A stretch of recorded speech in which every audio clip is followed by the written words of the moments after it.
America के राष्ट्रपति Joe Biden ने इजराइल हमास युद्ध को लेकर बड़ा बयान दिया है। उन्होंने कहा है कि अगर हमास की ओर से बंधकों की रिहाई को लेकर कोई समझौता हो जाता है तो इजराइल रमजान के दौरान गजा में हमले रोकने को तैयार है। एक अन्य बयान में बाइडेन ने गजा में युद्ध विराम को लेकर कहा, राष्ट्रीय सुरक्षा सलाहकार ने मुझे बताया कि हम इसके करीब हैं, लेकिन अभी मामला पूरी तरह सुलझा नहीं है।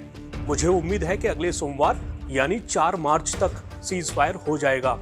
मीडिया रिपोर्ट्स के मुताबिक अमेरिका, मिस्र और कतर के वार्ताकार एक ऐसा समझौता कराने की कोशिश कर रहे हैं जिसके तहत फिलिस्तीनी कैदियों की रिहाई और युद्ध विराम के दौरान हमास की कैद से बंधकों की रिहाई हो सके। अगर आगामी दिनों में कोई समझौता हो जाता है तो युद्ध विराम की इस अवधि में रमजान का वक्त भी शामिल हो सकता है। माना जा रहा है कि रमजान 10 मार्च से शुरू होगा। गजा के आम लोगों पर इजराइल हमास युद्ध का बुरा असर पड़ रहा है। बहुत से लोग इस युद्ध में हताहत हुए हैं और बड़ी संख्या में लोग बेघर भी हुए हैं। इस बीच भारत ने गजा में युद्ध को बड़ी चिंता का विषय बताते हुए सोमवार को कहा कि संघर्षों से पैदा मानवीय संकट के लिए एक स्थायी समाधान की जरूरत है।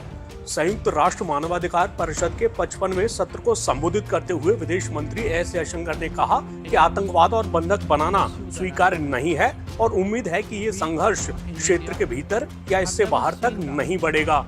आपको याद होगा कि भारत ने पिछले साल 7 अक्टूबर को इजराइल पर हमास के हमले की कड़ी निंदा भी की थी।